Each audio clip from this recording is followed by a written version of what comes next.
This is Sable. I've only played a little bit of the demo of this game, so I don't feel like I fully understand it. What has gotten a lot of attention on this game, though, is its art style. It's got this very, I believe people have described it as being Mobius-inspired. It's basically, it looks like some of these very sort of outlandish, far-flung comics that people have a lot of nostalgia for from over the years. It's got this like very simple rendering style. Well, I shouldn't say it's simple. Technologically, it's probably very complex, but the output is a very simple rendering style with outlines around the characters, very simple, solid colors, and then sort of this bleak landscape that sort of leans into to sort of accentuating exactly what makes this art style interesting and fascinating. So I don't really feel like I understand the gameplay very well yet, but the art is definitely worth checking out. So let's start a new game.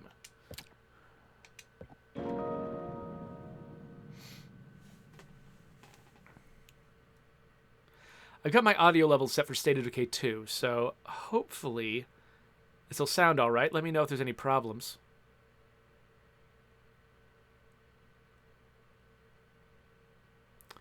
Take your time, game. I've got all day. Here we are. Shedworks.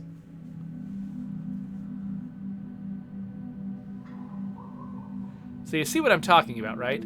Like, there's sort of this, these crisp outlines. Very, very fine outlines. It's not like, old school cell shading. They're really big fat lines on everything. Like everything had been sort of inverted and fattened up to make a little outline. One thing that you'll notice is that the animations have they're like animating on 2s or even on like 3s or 4s. Like the animation is deliberately jerky, like it's been hand drawn and animated by by like classic 2D animators. When things are holding still, it's a subtle effect. When your character starts running around, you can really see it.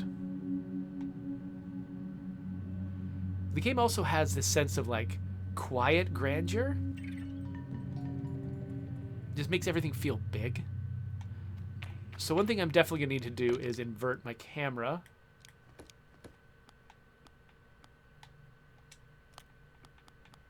Doo-doo-doo. Yay. That works.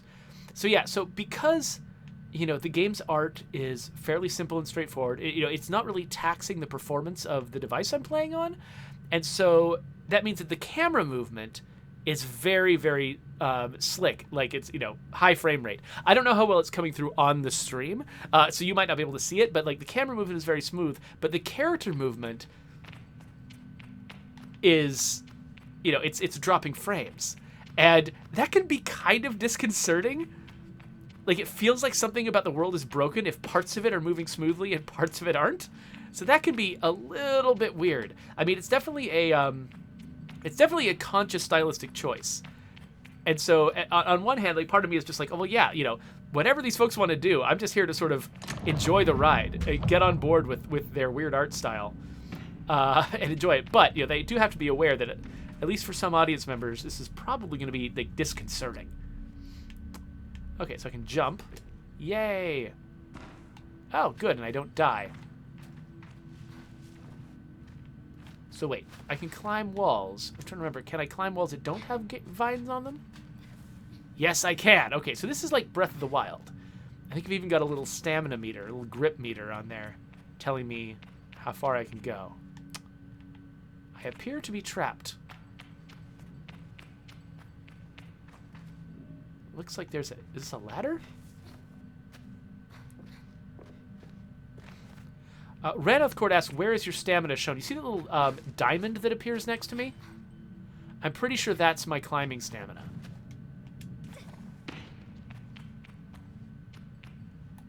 Click the left stick to crouch. Oh, look how the saturation changed. When I'm inside, it's not just that it's darker. It's like they've chosen to represent darkness in this game, not necessarily by making things actually darker, but rather by desaturating them and pulling the colors out from them. That's a fascinating choice. So it means that I can kind of still see all the details in these darker spaces. When I go out into the sun, I perceive the bright sunlight by how bright the colors suddenly are. Whee! So I think this game is trying to teach me that there's no falling damage.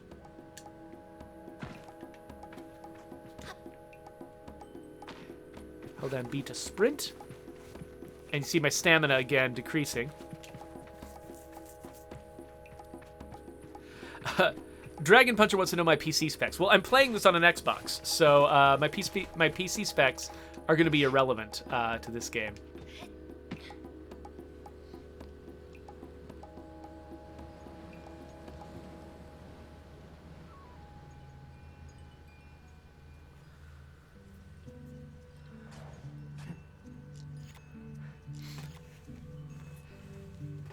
It's so funny when they create worlds where every character wears a mask, mostly so they don't have to render faces. I think Destiny has got that going on too. I can feel Jadi smiling behind her mask, just as I know she can feel the teeth-bearing little grimace behind mine. I'm nervous, and she's softly, sweetly amused. In her eyes, I probably have very little to be worried about.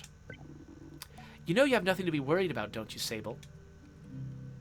And yet... I shrug. But any attempt to act casual are fruitless. Any attempts to act casual are fruitless. By the way, this might be one of those days where I just cannot read a sentence to save my life, so I apologize if I end up just struggling through all of this dialogue. The movement is jerky, and I don't think I've ever been more aware of my little shoulders. She laughs. I mean it. But I do know how you are. You're going to be nervous until you've started, then act like you've been doing it your whole life. Remember the first time you rode a bike? You wouldn't even let me put you on the seat. You were so afraid. Your hands were like little claws gripping into me. I feel the memory in my fingers. But then I promised you it was going to be all right. I told you how much I loved riding a bike as a young woman, and how wonderful the wind felt through fabric. Suddenly there you were. You sat down. You leaned forward, you put those little grasping claws on the handles, and you were off. And I remember thinking, just watching you tear over the sand. Look at her. She can do whatever she wants. JD reaches out. Jody reaches out and places a hand on the edge of my mask. And you can, Sable. I take a breath. I think I'm ready. I thank Jadi for the encouragement. I'm going to pronounce that name differently every single time I see it. And tell her with a nod that I think I'm ready. I know you are, so let's get you started. You'll need to talk to Hilal and Drizz. Drizz should already have made the arrangements for your bike, and Hilal will share something, well... let's say, as useful as it is fun. Uh-oh, somebody's knocking on my door. I should go check it out.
Yeah, so that's going to keep happening this weekend because my wife's out of town. My son needed something. He actually, it turns out my mom was calling, and so my son brought me the phone. I hadn't even heard the phone ringing, so the soundproofing in this office is great. Anyway, one thing that I'm interested in is the way that they're telling the story, not the way you tell a traditional game story, but they're actually telling it kind of like a novel. It's like you're walking up to this character, and the characters aren't really animating to each other. You know, they're not trying to depict this as a cinematic, and they're actually saying things in the text that the characters are not performing. Things like, she touched my mask, and stuff like that. And so it's an interesting decision, because they're kind of, expecting us as an audience to kind of do some of the work to sort of bridge the gap between what we're seeing and what the game is saying. And we sort of imagine a lot of that happening in our minds. So it asks us to do a little bit of extra work, but they're actually able to convey things like meaning in, that we can take, but by reading a narration of what's going on from Sable's perspective, we're actually able to draw, I think, more meaning from the gestures between the characters than we could get if we were just watching them be animated. Like, we can be more certain of the intent and how the characters are reacting. So I think this sort of novel-like presentation of the action is actually really, really effective if you're able to sort of, figure out this game is doing something unusual and sort of get immersed in it. Anyway, I think I might suspect what Jadi's saying, but I stay quiet. After that, I suppose we'll see you off. I'll be back soon. I tell Jadi I'll be back soon. Sable, don't go planning to return before you've even left. Take all the time you need. It's a big decision you're making out there. I tell her that's why I'm eager to make it. To choose well and quickly so that I don't go too far down the wrong path. Whatever you decide, you do so with my blessing. So don't try using me as an excuse to come home early, eh? She knows me. Now go speak with Halal. I'll be there to see you off. And speak to Drizz as well. I've told him to arrange your bike with Ceso, but you know how he is.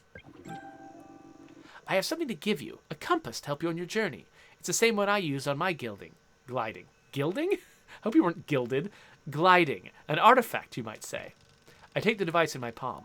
It fits naturally there, perfectly weighted and crafted. Each component slides together with incredible, satisfying precision. Thank you. Go on, it's nearly time. All right, well, let's go talk to Hilal. So I hold LB, and that gives me my compass, and that tells me what direction Hilal and Drizz are in.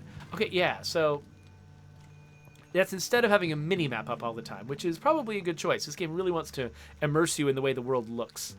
You notice, by the way, I think that the bright sun that I was seeing, I think it's gone behind the clouds or maybe behind the horizon, and so now you'll notice that the world is desaturated again and washed out because of that.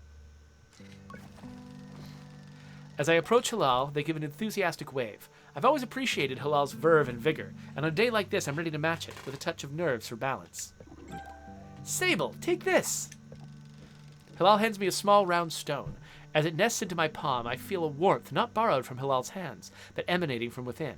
I run my thumb over it and find it softly electric, like static on cloth. Again, these are insights into the experience of holding this device we could not get through animation. What is this? I try to sound less confused than I am, but I ask Hilal what this is. Oh, Sable, you cannot leave without it. What I've just given you is a gliding stone. What do you feel? I tell Hilal that I feel electricity? Oh, then you're doing it right. What you feel in that stone is openness. I look at the stone. It seems quite closed. Gliding stones are vessels for the perpetual. They suck up its power like little sponges and hold it there for you to channel. Right now it's empty or dormant, waiting for you to fill it up. I ask how I can do this. Take it to the temple ruins at the edge of the canyon. You'll be able to activate it there. Hilal claps her hands twice and bobs a little. I appreciate their good mood at a time like this. Come back to me once that's done. I want to hear all about it. As I'm about to leave, Hilal stops me. Oh, you haven't gotten your bike yet, have you? It's a bit of a trek to the temple, so go see Drizz. He was meant to get that ready for you, yes? I remember Jadi's words now, and tell Hilal that I'll go see Drizz. So, oh, hey, I just noticed that Hilal has a bionic leg. It's interesting. Look, I really like these kinds of settings where you're far from, say, urban civilization, and so there's a lot of limitations that are placed on, it's like if you live in a very urban place with just, lots of trade, lots of manufacturing, lots of access to stuff, your life can be just full of high-tech shenanigans. But when you live out in a place like this, getting things to you is a lot tougher. And so you end up with this interesting blend of the stuff that's been important enough to you to be bothered getting, like things like this bionic leg, but then also like a tent.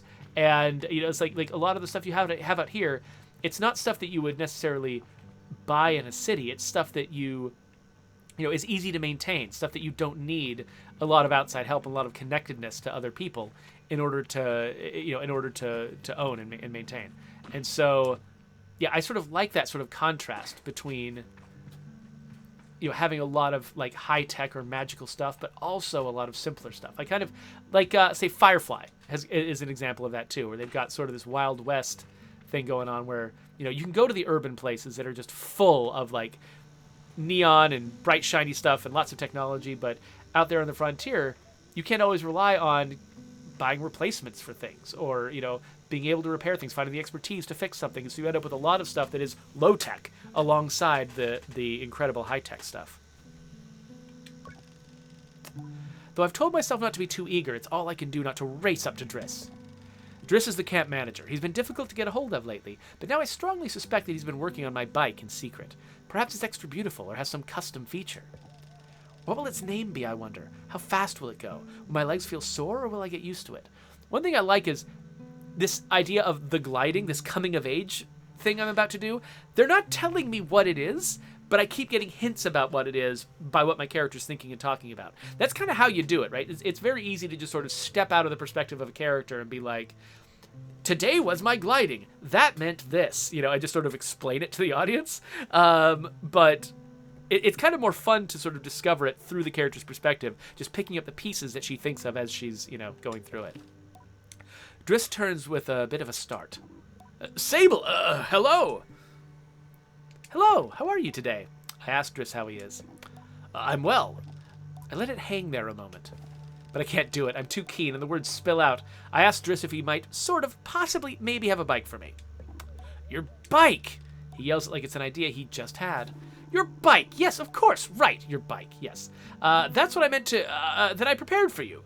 Because today is your... gliding, yes. Drizz nods along with me. Yes, of course. Yes, I do have that. My blood runs cold. Has he forgotten? By which I mean I arranged it for you in a... well, it's sort of a tutorial for you.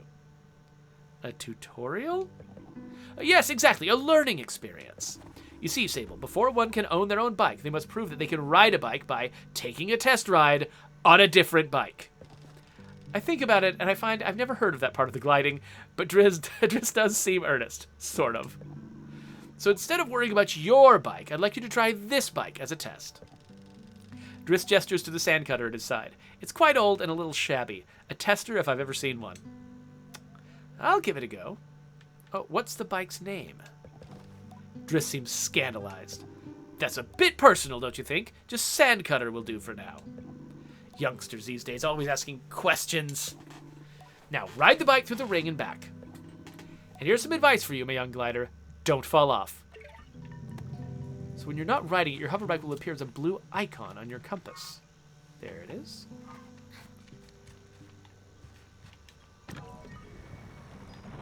Ibex Camp.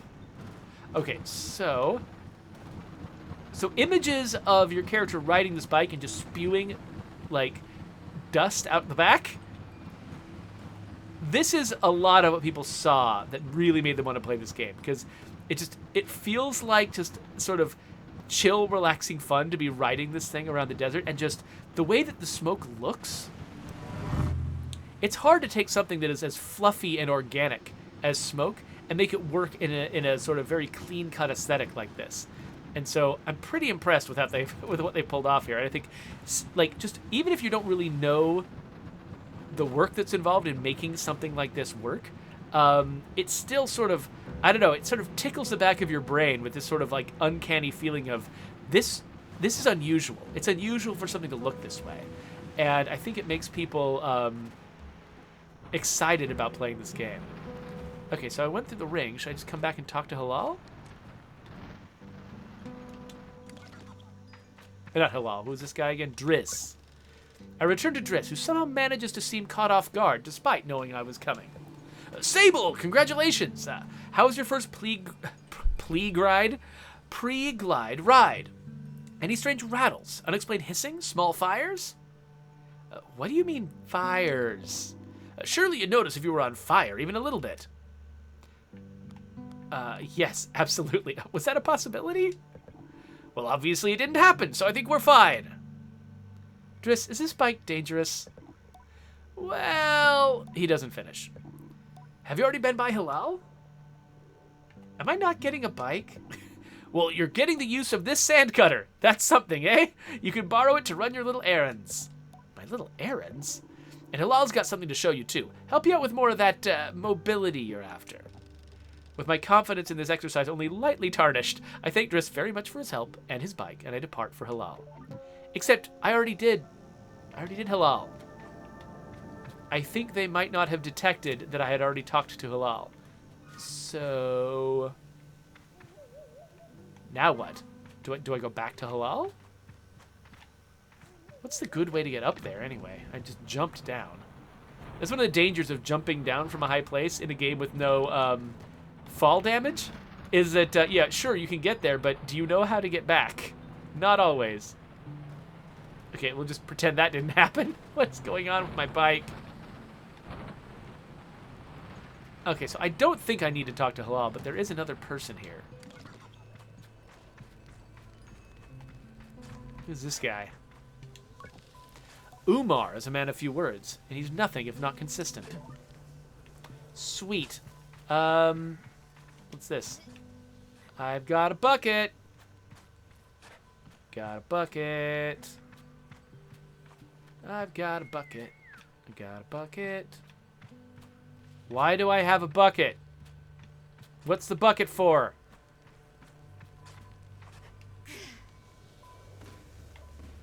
Buckets are for throwing. Oh. Okay, anyway. I guess that's not what I'm here to do. Where did I... there's my vehicle.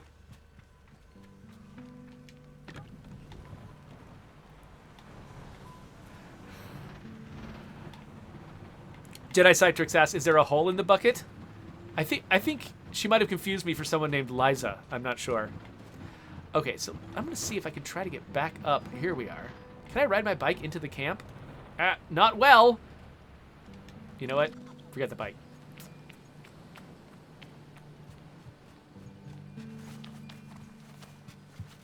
Okay, I am going to talk to Hilal again, just in case there's more that he needs to tell me. But I'm betting I've done what I need to do with this dude. Head over to the temple. That's right. Okay, so the thing I don't have is a marker for the temple. And he did kind of point me vaguely in that direction. It seems like there's something glowing in the distance, so maybe that's what it is. I guess we'll run down,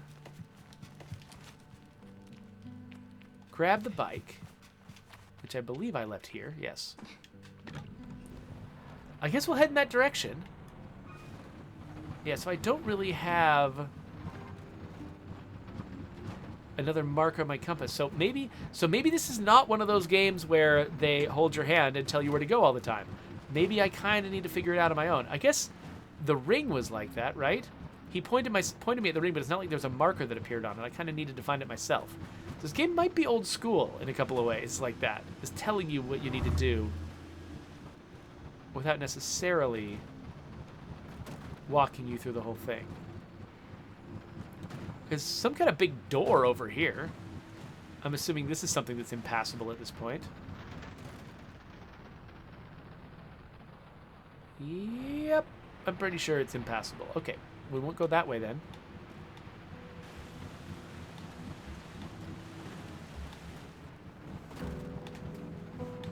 So Dragon Puncher points out there's no outhouses that he can see in Ibex Camp, and so maybe that's what the buckets are for. I would not put it past these folks. That seems convenient, honestly. Though I don't know. If I was in a place with like limited access to technology, probably the first technology I would want is some kind of toilet technology. Okay, so we've got this elaborate thing here. I'm not sure what the best way to explore it is. There's definitely some stuff up there. I don't know if this is the temple, though. It probably isn't. This bike is amazing. I can do such tricks. I wish I remembered more from the demo, honestly. So this feels like a place that I can at least ascend a little bit. Let's give this a try. I'm not sure if I can climb a wall this tall. We'll find out, I guess. Oh no, my stamina, my stamina, my stamina, no. Oh no! Oh. Oh. Let's try that one more time. It does feel like this wall might have been deliberately built to be the exact height I cannot climb. Okay, yeah, I'm gonna take that as a sign that, yeah, I cannot climb this. All right, so this is not where I'm headed right now. Let's look for more places that maybe I am headed.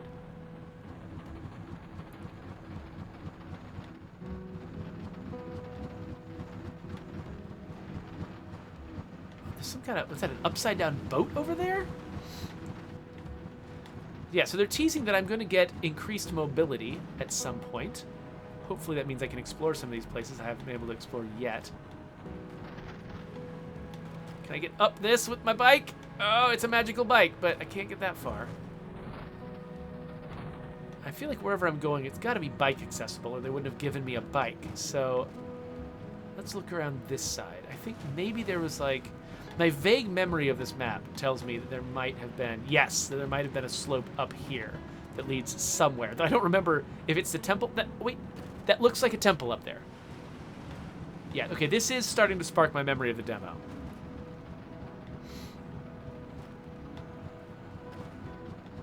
Check out those, like, there's like wind blowing my my dust off to one side.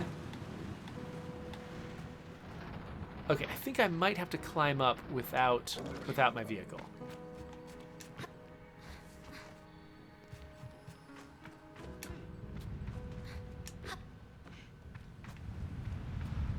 So Jedi Psych Tricks, I'm actually really curious what this game does with your motion sickness. Like, specifically, does the fact that the character is kind of animating in a different frame rate from the rest of the world, and so you get this like really smooth camera movement all the time, but kind of herky-jerky character movements, is that extra weird for you at all?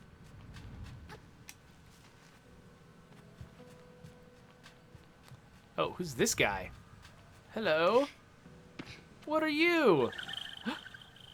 I've got a Chum Egg. Hello, Chum. This is my chum, apparently. A Chum Egg offered up by chums when planting themselves into the ground. Perfectly smooth and hard as a rock, these eggs seem to float with how light they are. There must be a good place to deliver these. Okay, it's a collectible.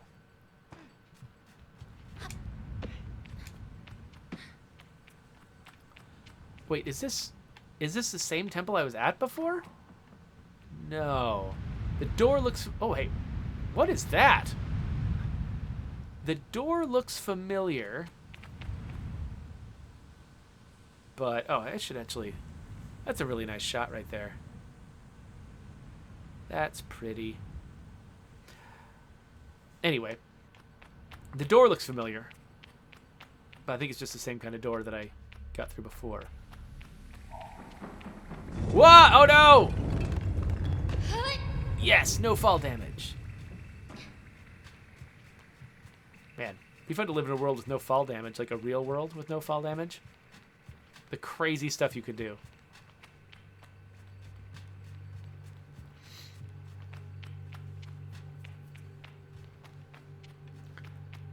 Okay, yeah, I think I remember this place. So when you see a bunch of columns like this in a room you walk through, you better expect to fly out of there.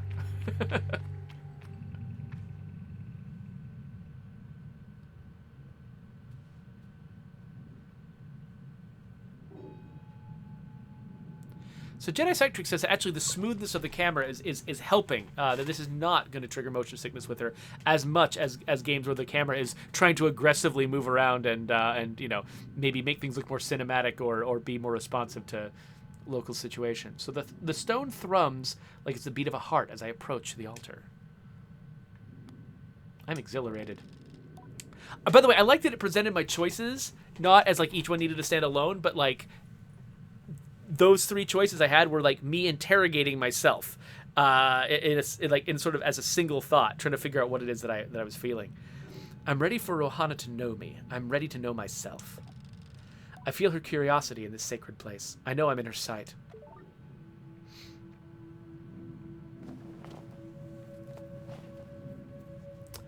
That must be the stone Halal gave me.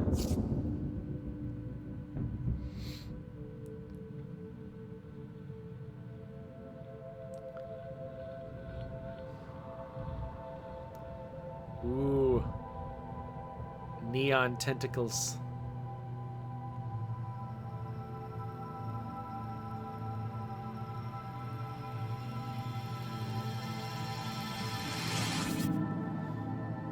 Whoa.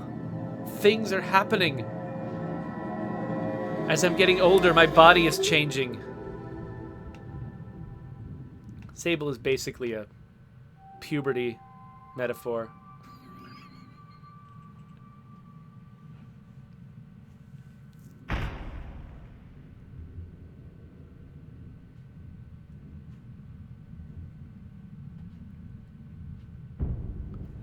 Okay, so that has just elevated me up to an upper level while unconscious. I probably actually feel like I teleported at this point. Kind of the way my son refers to when he falls asleep in my bed and I move him to his bed. He calls that teleporting.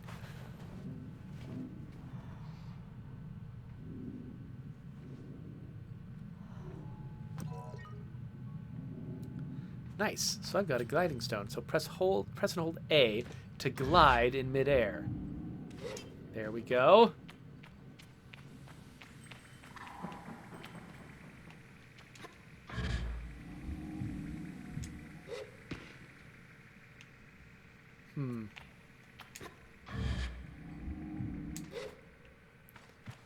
So I could still use my climbing to gain height, and the gliding to keep from losing too much. So Jedi Sectrix gave some more insight into like how motion sickness actually works. That basically, that if the camera is giving you the impression that you're moving around a lot, but your body is telling you that you're not, that's what causes the conflict that sort of makes your brain feel sick. Like, oh no, I must have been poisoned because I'm not working properly, and it starts making you want to throw up. So the smoother the camera movement can be, the more it aligns with the fact that you know your body isn't moving. And so that makes a big difference. That makes sense. We have been doing research to try to figure out how to make State of Decay 2 more friendly to people who get motion sickness easily from games. And it's a hard thing to solve because it's so, it happens in your gut somewhere, or feels like it happens in your gut somewhere. And it's not the kind of thing that's just really easy to explain exactly what's going on so you can just fix it, So people explaining their situations like that really, really makes a difference. All right, so the sun's out again. That feels good. So how long can I glide? Indefinitely? Seems like maybe it's indefinitely. Whee! It's gonna land right on my bike.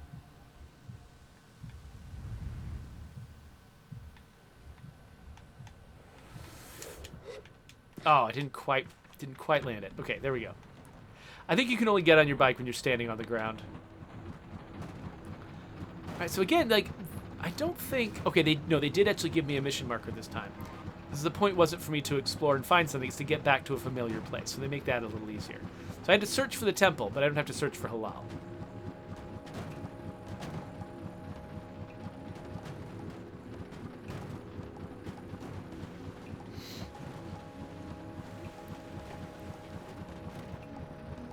Yeah, getting frequent vertigo can be a real serious problem. I had a coworker one time who, she used to get vertigo. Like she just, as an adult, got into some sort of health situation, and it was actually kind of mysterious, where she was feeling vertigo at random all the time. And it really made it difficult to work because, it's such a distracting feeling. And if it can happen anytime for no apparent reason, and you just can't do anything about it besides sort of lie down, close your eyes, and pretend that you're really moving around the way that your inner ear is telling you you're moving around. That's at least when I'm feeling like I'm getting something like vertigo or motion sickness. That's what I tend to do. Close my eyes and just picture myself doing exactly what my inner ear is saying that I'm doing. And to try to help calm it down. But it's hard to work when that kind of thing is happening, it can really mess with your life. All right, Halal, what's up with this glowing rock? When I return to Halal, it's clear that they know what I've experienced. They're excited on my behalf in a way that makes me miss them more before I've even left. Isn't it incredible? How does it feel? I'm a little queasy. Let's not go with that. Sable is all on board. I tell Hilal that hovering is exciting and ramble for a moment about all the things I'll be able to do when I'm out there in the world. Most of them involve me falling on my head and not getting hurt, but I'm sure I'll come up with more in practice. Right? You can do anything you want. Hilal's mood doesn't darken, but the sigh they let out holds a little bit of sorrow. You're very lucky, you know. I miss it so much, that feeling, just floating on the breeze. But I suppose it's best that it fades with age, Or else I might never have come back from my gliding. I'd just be out there, heaving myself into chasms. I'll heave myself into chasms for you. I tell Hilal that I'll throw myself into 1,000 chasms on their behalf, and they giggle. That's what I like to hear. I know people manage to keep it up, but I just don't know that I've got the time to practice as much as they do. It takes a really serious focus. Hilal laughs, even if there's a bit of regret in it. And I certainly haven't got that. Still, I suppose the gliding wouldn't mean much if it were all about gains and no loss, I think about that, but decide that there's already too much loss on my mind to consider it much further. I'm saying goodbye to my clan, my family, my home, my childhood. To lose the Perpetual is a sacrifice for another time. You're going to love it out there, Sable, even when you don't. My advice? Try to have fun. There's a lot to be said about the ritual and independence and all of that out there, but the world's an easier place if you just put joy first. I thank Hilal for their advice and for their help and tell them I'll miss them. It'll be over before you know it. A warning and a reassurance all in one. I say goodbye to Hilal. Before I go, Hilal gestures towards the tower. It seems Ceso wishes to see me before I leave the clan. So I feel like this might be kind of like my Rumspringa or something like that. Like this is an opportunity for me to just sort of go out and see the world before I make decisions about my life. Ooh, I've got a post box. What? Hello, Sable. Unread messages, 0. Have a good day. Oh, that's interesting. It's like some kind of like email-like system, but it's location-based. That does seem actually like the kind of thing you might have in a world like this, where high technology exists, but it's difficult to come by. You might do something like have one computer for the entire town and they all use it for their email. Ceso is an outclanner to the Ibexi, but I've known her for nearly as long as I can recall, and I think of her more as a kind of a distant relation than any sort of outsider. Machinists, I'm told, are given their posts, and by their training and their code, they must go where they're needed. But Ceso's been among us so long, it's easy to forget that it's an assignment first and foremost. As far as any of us are concerned, she's one of us. I think there's a perception among the other clans that the Ibexi are quite insular, or that our designation of Ibexi versus outclanners suggests some nervous othering of those who are unlike us. But in practice, such things are more the result of our nomadic nature. We seek to know who will travel with us and who we must leave behind, but all are welcome to join. And I'm always pleased that Ceso did. That is an interesting thing. It's like, it's, you know, when you belong to a culture that's ill understood by the outside world, it's very easy for like little minor features of your culture to get blown out into people making, you know, huge conclusions about who you are as a society and applying that to all of you as individuals. For instance, assuming that because you've got these certain words for certain things, that you're a very insular people, that you're likely to be prejudiced and xenophobic. When people inside are like, no, we're normal. We just, you know, have a few different words than other people. It's fine. Sable, how do you do, clan child? I can only think of one thing. Better now that I'm getting a bike. Ceso has a throaty quality to her voice, and it rumbles through her mask as she laughs. She's quite a serious person most days, and I'm always torn between pride and alarm when I manage to make her chuckle. Yes, Jeddy told me how excited you were. Ceso sniffs. She also told me Drizz would be coming along to get your bike together, but I think he may have... I knew it. What? I hadn't meant to say that out loud, so I tell her that it was just clearing my throat. I don't begrudge Drizz his forgetfulness. Were I tasked with so many odds and ends, I might be just as scattered. And besides, this will be good for you. I want you to scavenge the hoverbike parts yourself. I'm going to make my own hoverbike? I asked Ceso if I'm expected to make my own hoverbike. No, you're not going to make your hoverbike. You're going to build your own hoverbike. What's the difference? To make suggests you're creating something, but your bike already exists. They simply haven't taken form yet. Here, take this. It's just interesting that she calls my bike they. It's like she's personifying them, but not gender. She's personifying the bike, but not gendering the bike.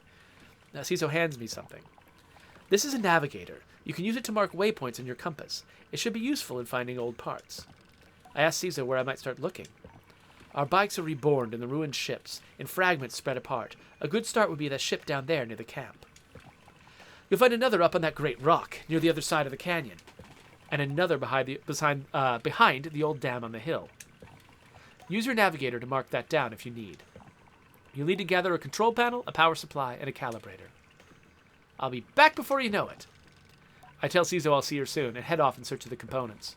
Together we'll create something new out of the old. Navigator, huh?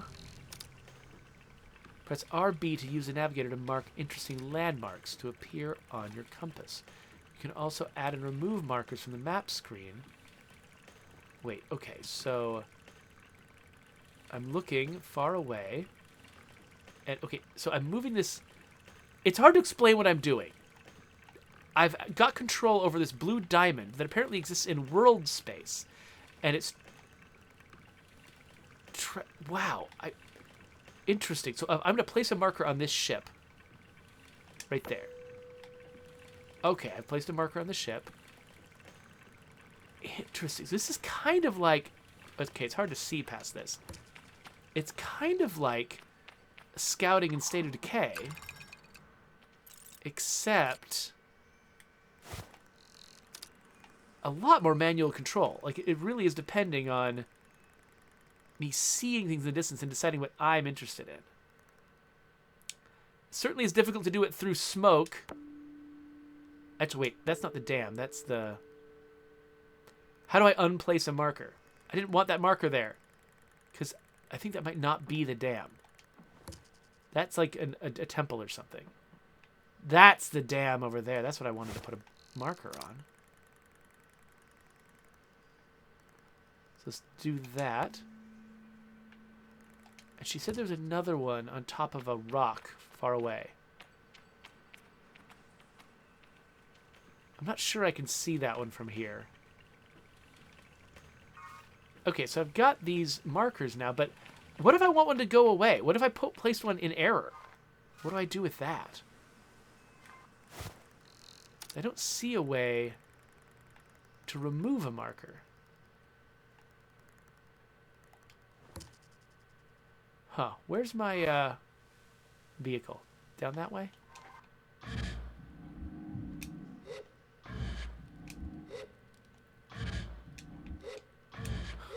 The tank wants me to rename my marker Blue Diamond Phillips. Okay, sure. Get on. Get on. Okay, there you go. I think I was overpressing the X button, so I was getting on and off in rapid fire. Okay, so let's go over to this ship. Yeah, so I love worlds that have this sense of history to them, where it's like, you're living in one situation, but there was a very different situation out here in the past.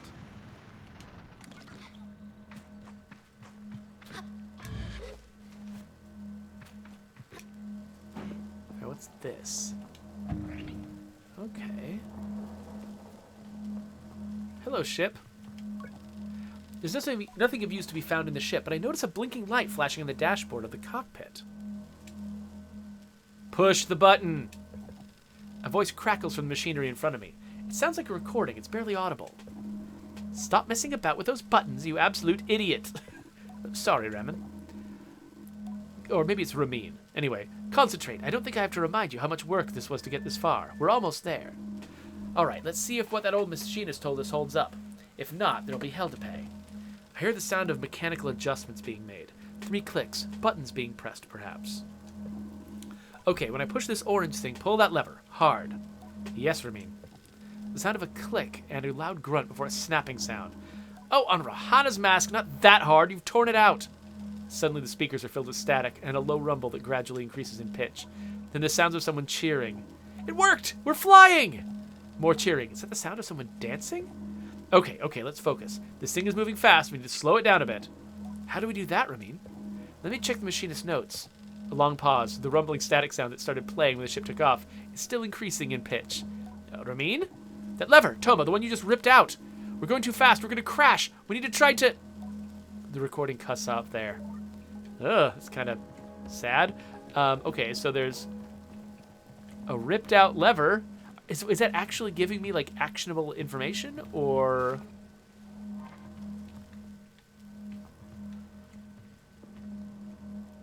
I mean, there's an orange thing missing up there.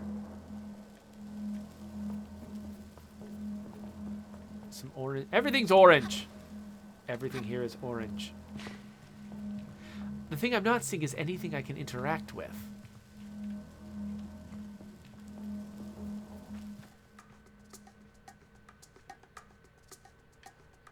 Okay. I don't have control right now. Who's this? Are you looking for a calibrator? I'm immediately on guard. Simon has always been a mischief maker and taken tremendous pleasure in tormenting me. In theory, I'm older, more experienced, and should be able to withstand it. In practice, you won't find it here. I've hidden it. You'll never find it. Never, never. She never fails to get to me. You're a horrible child. Simon laughs off my irritation, but I'm not going to give her the satisfaction. I cross my arms and try to effect a change. I'll give you the calibrator. I put up my hand, proud of myself for standing tall before Simon. If you give me some beetles. That's a fair trade, isn't it? Something you want for something I want?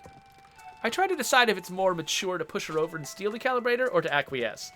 But then I simply stifle a sigh and shake her little hand. Perhaps some of the adults in camp know where I can find some. That isn't quite fair, because none of us had beetles before. But we did collectively own this calibrator, and you've just decided it's yours. Okay, so I'll be looking for beetles, I guess. Let's see if I can clear this one marker that I've left myself in error. If I get close enough, will it just go away on its own?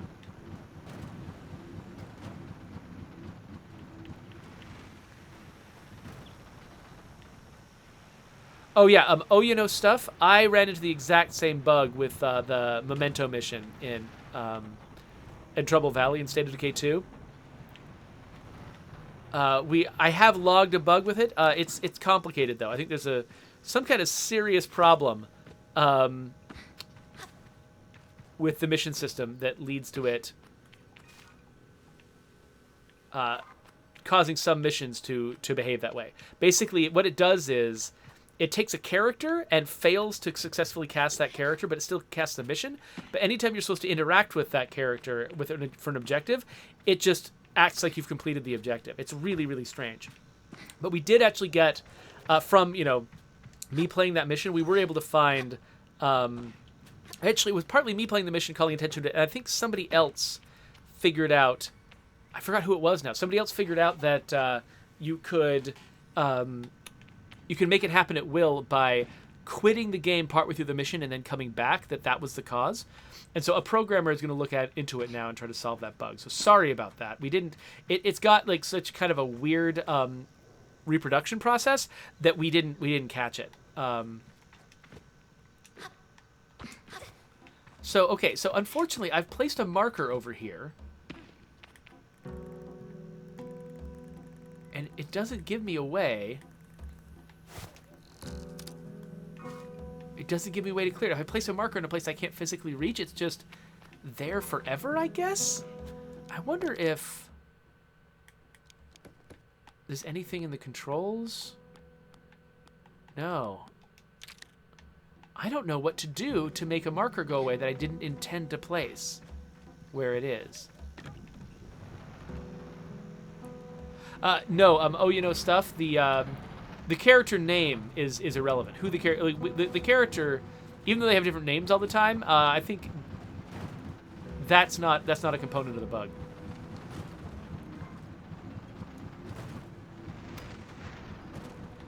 Yeah, so Cogs, pressing A, I actually tried pressing A already.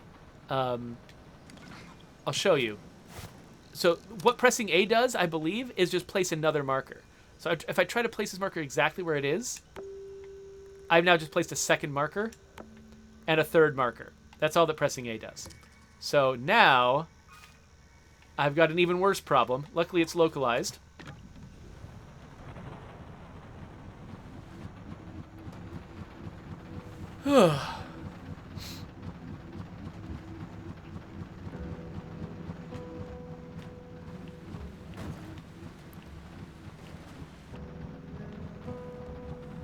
Batcat is curious about the kinds of PCs that we tend to run on the Undead Labs team. So it really, really varies. We're constantly upgrading sort of the spec that we give to new employees. But then, the process of upgrading existing employees, it just takes time. Basically, usually, periodically we'll take the people with the oldest machines and replace their stuff. And if somebody runs into like something they're trying to do in the editor that takes more, horsepower than they have, then they'll usually be prioritized to get an upgrade. But as far as the actual specific specs, I have no idea. Like, I'm the kind of person who I'll learn a little bit about computer specs just to make decisions about buying a new computer, then completely forget them all. So I've got a pretty decent machine here. Right now I'm actually playing on an Xbox, and so what you're seeing on the screen is not an example of what my PC can do. And actually, I've kind of got a PC it's definitely good enough to run any modern game. The thing I can't do sometimes is stream a modern game. Sometimes streaming and playing at the same time is a little too much. But yeah, so I've got a decent PC, but I'm sorry that I can't just rattle off its stats to you. It's not really a thing that takes up I don't devote a lot of space to that in my head.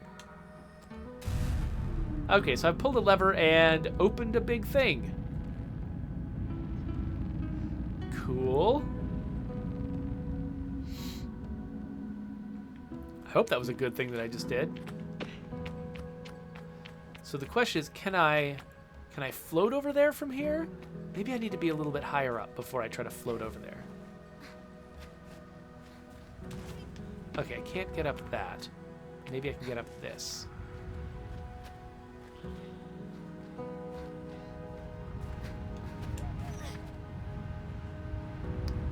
All right, I think I can probably float down there from here.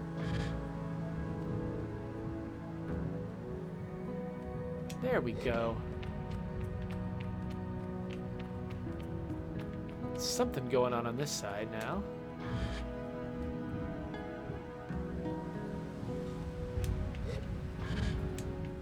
Oh, Cogs is pointing out that apparently there's a map tab. Aha! Okay. Cool. So they didn't even tell me the map tab existed. So I had no idea that was something I could do. Thank you, Cogs, for figuring that out. All right, so I guess I can pick this up and put it here. It's like a bucket. It's like a power bucket.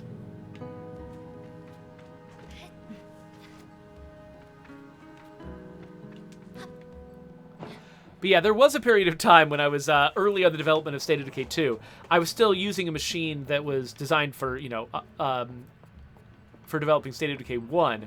And there was actually a process you have to go through. Basically, whenever you change the sort of the physical markup of the map, that you kind of have to compile that stuff to make it more efficient for the game to use.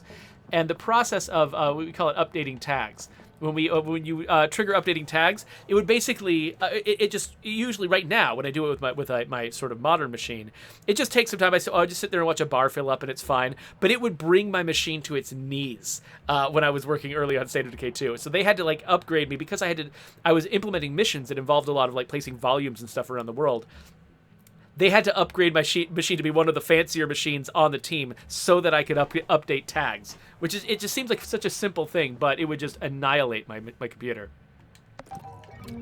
Okay, we've got a control panel. It's an atomic control panel. Does that mean that there's going to be other types of control panels I can find out later and swap out? All right, so now how am I going to get back over there? Do I need to climb up high on this side and then float? I don't think there's anywhere to go on this side. Can I make it up these walls just by climbing? Maybe? Yes. Yes, just barely. Okay, good.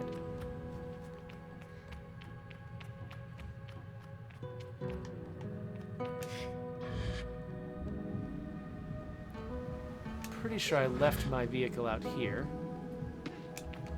Woohoo! Why run when you can float? Okay, so I'm gonna need to get beetles for that jerk kid. But before I do that, let's see about my third destination. I talked about a ship up on a rock. I'm not sure exactly what or where that is. It could be...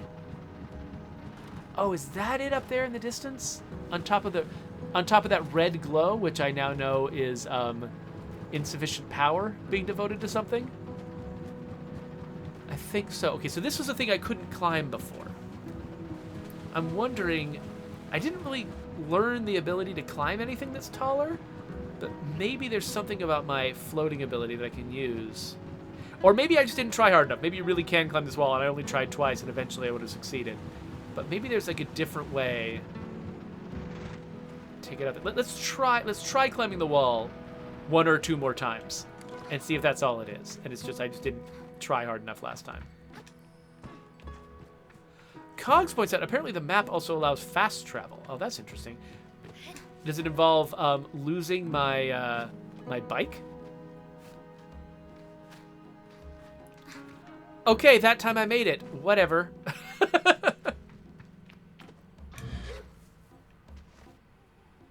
Oh, I don't want to be on this side, do I? I want to go this way.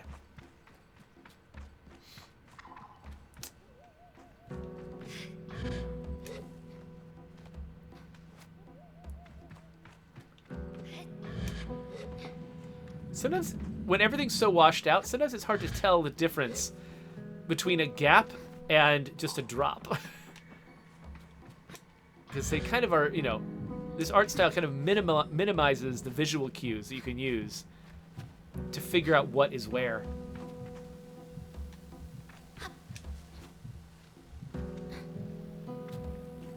Okay, I'm trying to get up there, I think. So maybe I just need to get as high up this as I can and then float over?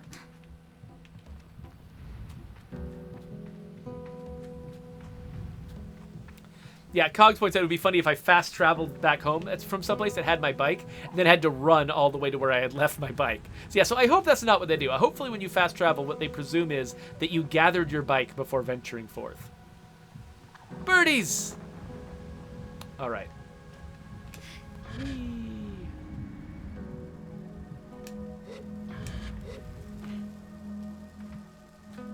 This thing is neat looking.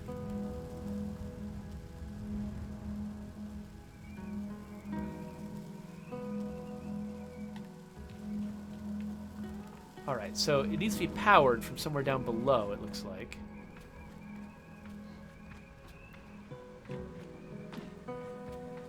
Maybe I should have taken a closer look at this thing from below before I got all the way up here. Because it's... Okay.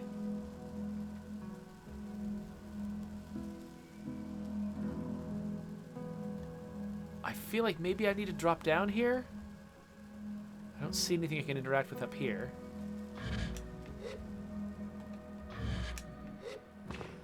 So even though there's no fall damage, I still feel like I need to, like, stop myself just before I hit the ground. What's this? Cuts. A cache of 100 cuts made from metal harvested from craft ships. They have holes punched through the middle where rope can be slid through for easy and convenient transportation. Oh, so it's coins. Their coins are called cuts, and they're like cuts of metal from ancient ships, I guess? Well, that's cool and all. I came here hoping that I would find something else. So, that looks like the only thing here. So yeah, maybe coming down here was neat, but not my objective. So let's go back up again. Maybe I need to climb a little higher.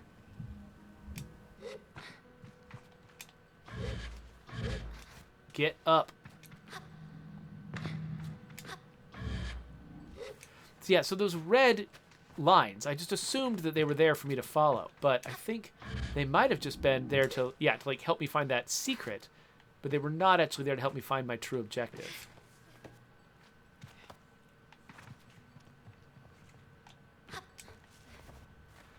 I like that her effort sound that she makes when she jumps is hop. Like she's just saying that she's hopping. Okay, so I need to be done in about 10 minutes. So I'm hoping I can accomplish one more thing before I need to go.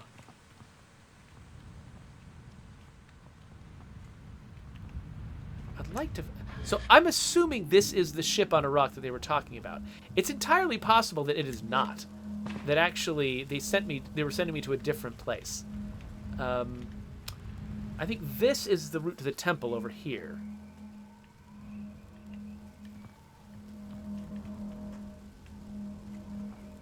This game is really pretty.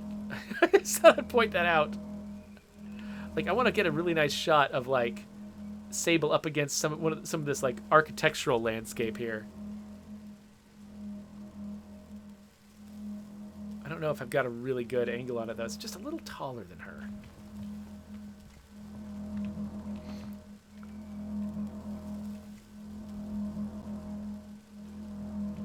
Oh, what's this? Aha! Atomic power supply. So I think that's what I was going for. So now, I think I'm just after beetles. Whoa! Whoa! Whoa! There we go. All right. So and they were hinting that there's somebody I could talk to back at home who could give me a hint about where to find beetles. So let's go and try to do that. But I think that at that point, I'll probably need to quit so I can go and run some errands. But I feel like I've barely scratched the surface of Sable. I should come back to this game at some point and play a little bit more of it so that we can kind of see more of what it's about. I feel like this is just sort of the tutorial sequence. Like, there's probably a lot more to discover outside of this valley that I just haven't even scratched the surface of yet.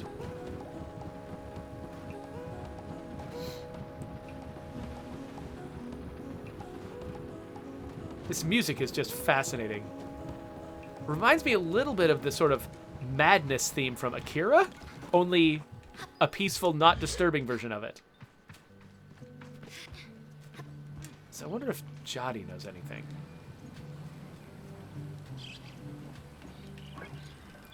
I could ask about catching beetles for that awful little Saima. Do you know where I can find some beetles? There's a nest of beetles just east of here. You can't walk up to one and catch it, though. There's some seeds growing on the rocks around the nest. Drop a seed on the floor and the beetle will start eating it. Then you can sneak up and grab it. Jody greets me warmly. Hello, little glider. That's big glider to you. You're right, you are. Sable, noted adult, and big glider. I'll keep it in mind. Okay, so I've got my beetle mission. Send us to the east? Do I want to try to do the beetle mission? Who's this? Huh. Ooh, I could ask directly about Simon's hiding place.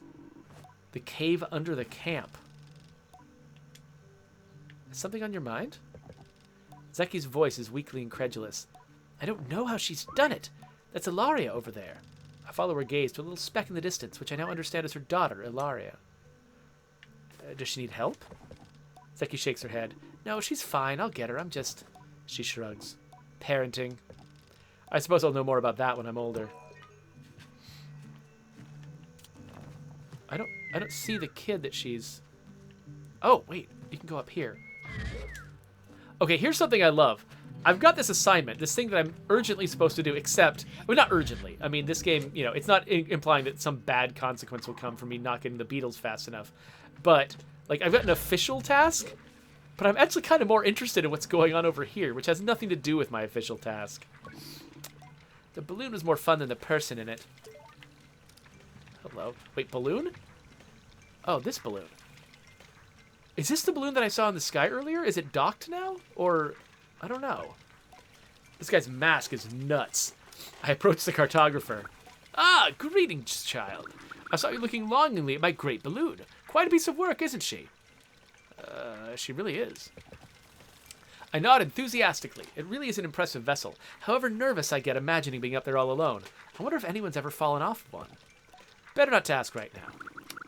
Well, good to meet you, and oh, I should introduce myself. I'm Jordan. I tell him I'm Sable. Suppose you've come all this way to see me. It's probably a map you're after, eh, Sable? I would love a map. Tell the cartographer I'd love a map. Of course you would. That'll be 50 cuts. To my ears, it's a fair price for a map, but too expensive for a pre-gliding glider with empty pockets. I tell Jordan I'll be back. I need to ask Jotty for some money. Do I, though? No, I found 100 cuts. What are you talking about? I have 100 cuts. I've got 100 cuts. I found them in a weird treasure chest. Grr. Well, time to float back. I can see why this mom is worried now. Okay, what does Jotty want me to do about the cuts? I could ask about catching beetles, except I already have. Don't ask. 50 cuts. I try to head to the way to speak about this, but I'm not entirely sure if that's too much or not enough or precisely its value. She tells me not to worry. Here is some money to get you going on your journey. I already had enough, but whatever. So this is a tough thing when you're doing mission design. Is it you have to try to think ahead to like if you've got a fairly open world like this where the player can do things in a lot of different orders. Whenever you're planning a mission, you have to think about what might the player do instead of what I've got planned, because it would have been entirely possible, probably, to set up this mission so that it recognizes you already have the cuts, but still gives you a reason to go talk to Jotty about getting more cuts. But I mean, it's definitely simpler this way. Like I could see why they didn't bother with that level of complexity, because it would have been possible basically for me to skip past the amount of cuts I'm supposed to have by getting just enough cuts early that I could buy the map by myself and then not need to go to Jotty. And then I could end up starting the game with with a much smaller amount of money than I'm supposed to have. So I can see why they sort of left this in here, this sort of disconcerting, like, wait, my character's acting like I've got empty pockets when I don't. They left that in order to make sure I eventually ended up with as much money as I'm supposed to have. If they'd had more time and resources to put into it, I imagine they could have come up with an alternate version of this mission where there's a different reason I need to go to Jotty to like maybe get permission to buy a map or something like that. Maybe, maybe even if I have money, spending the money is a thing that I'm not typically allowed to do on something this, maybe it's just my uncertainty about whether it's a good price that makes me not willing to buy it until I've talked to Jotty, and then Jotty gives me money. You could have written it that way, but that probably would have required, the mission to, for instance, have alternate branches. And it could be that the mission tools they have for building this game don't easily allow you to do branches like that based on just, specific circumstances. So there's all kinds of reasons why they might have gone the way that they did that are perfectly legitimate, that have a lot more to do with how much money and time that they had available versus, like a lot of times people will, see something like this and be like, oh, the developer is lazy or the developer is dumb and missed something. And that is usually not the case. I'm sure someone on this team was like, it's weird that you can get enough money to buy the map before you go on the mission to talk to Jotty about it. That is, probably someone brought that up, and they ended up needing to make the decision that, the version of this that they have is the version that they needed to run with. All right, so I think I've run out of time. It is almost 11:30, so I got to go run some errands with my kids. But we've almost gotten to where we wanted to be. I wanted to see if I could fix the bike this session, and we're not quite there. But it does look like we know where Simo keeps their stuff. There's a cave underneath the village. I'm kind of inclined to look there and subvert what Simo wanted me to do.